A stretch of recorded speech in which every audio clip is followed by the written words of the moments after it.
So we can do this the easy way, or we can do this the hard way. That's a line you might expect to see maybe in The Godfather or Goodfellas, or hear from some mob boss, or maybe from this. You want to do it the easy way or the hard way? You would not expect to hear a line like that from the chairman of the Federal Communications Commission, but this is what Brendan Carr had to say about Jimmy Kimmel. Together and refused to air Jimmy Kimmel, and if necessary, the FCC will take action. Now, the FCC has the power to suspend the license of a news agency or a broadcaster, but it does not have the power under the First Amendment to cancel a show because it doesn't like the content of that show.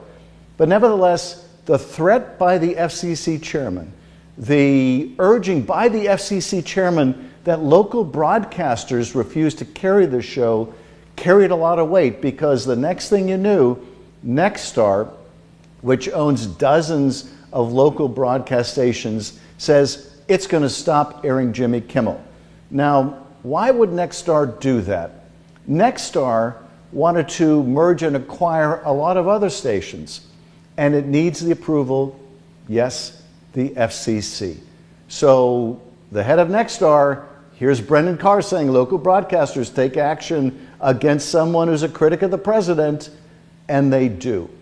And not just Nexstar, because Sinclair Broadcasting, very conservative ownership group of another big bunch of affiliates, they decide they're not going to be outdone by Nexstar. They've got their own mergers and acquisitions they're interested in. So they say they're pulling down Jimmy Kimmel's show.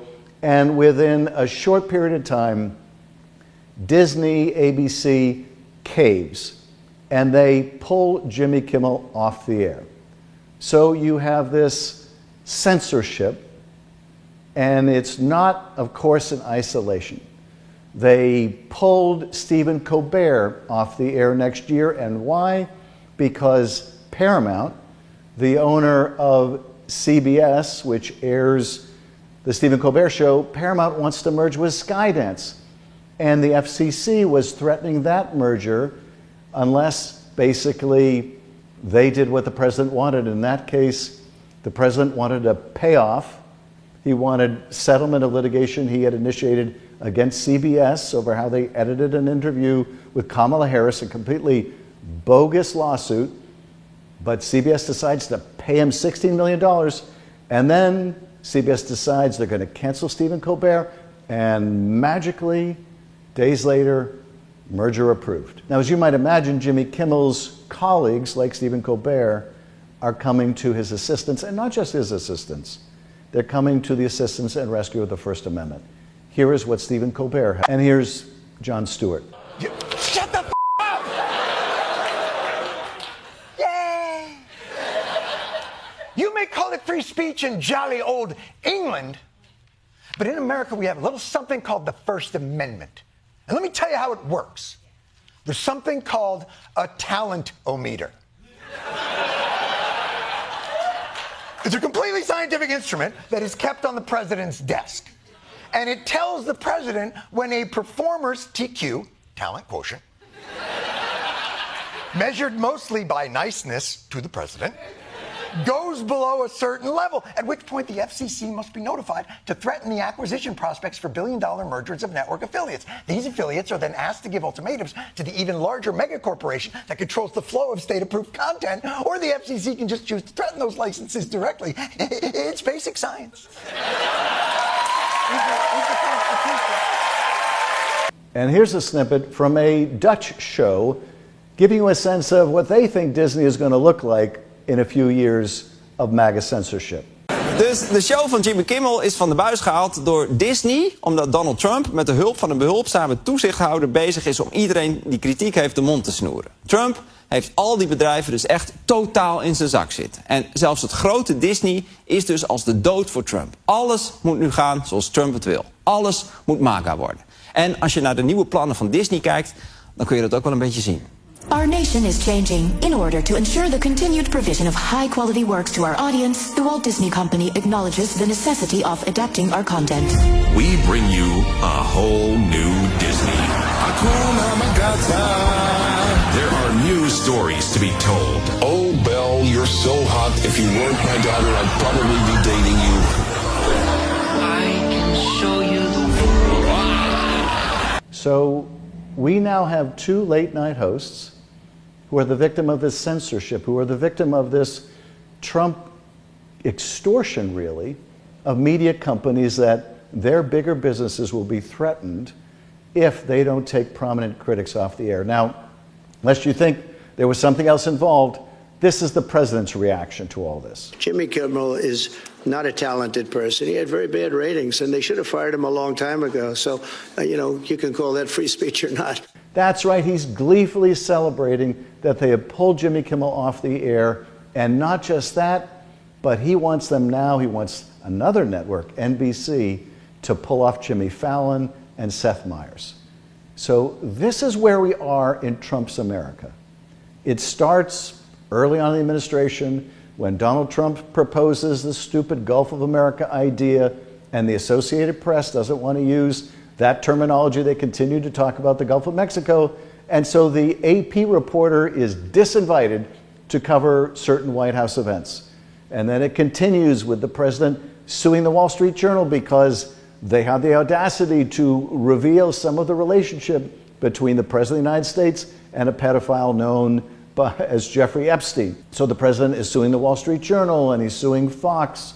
And you see one after another, these companies just capitulating. Now, I will say this, the concern over the FCC's actions, these mafia-like actions, is not confined to Democrats.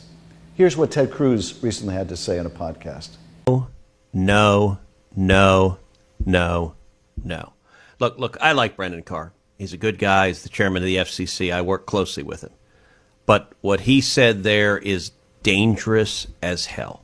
And I got to say, he threatens it. He says, we can do this the easy way, or we can do this the hard way.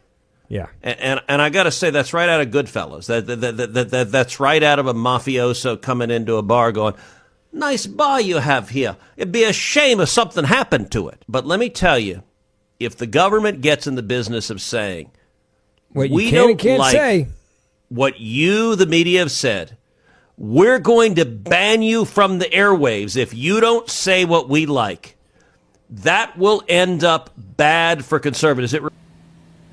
Republicans and conservatives ought to realize that if we go down this road, do they want to invite a Democratic president and a Democratic chair of the FCC to start pulling conservative shows off the air, or do they want them to pull the license of Fox off the air? Is that where we want to see America go? Down that road, down that Kremlin-like road of censorship. Now, Richard Nixon tried to prevent one of his critics from getting licenses to broadcast, but he never succeeded, and he certainly never engaged in the wholesale effort we see Donald Trump undertaking to leverage all the power of the federal government to go after his critics. Now, I'll tell you this, well, actually, I'll let you watch this instead. This is the last appearance I made on Jimmy Kimmel. This is what I had to say about this campaign to silence and intimidate the president's critics. Are you ever, or at this point, are you surprised by anything? I am surprised just how quickly they have created a climate of fear.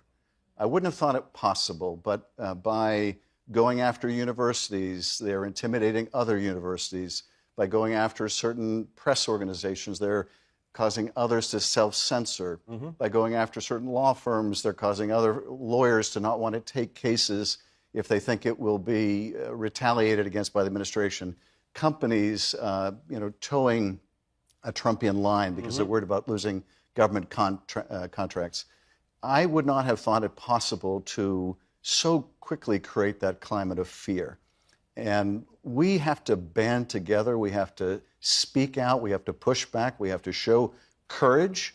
The dictator wannabes, this is part of their playbook. And the only way to defeat it is by standing strong and saying basically, screw you, I won't be intimidated. Today. So thanks for watching tonight's video. We started doing these nightly videos as a way of identifying something really important that happened today or this week, what we should make of it, and how we can fight back. As you can see, I like to include movie clips. If you have any suggestions for other movie clips I should include in future videos, please share them with us. And thank you for following along.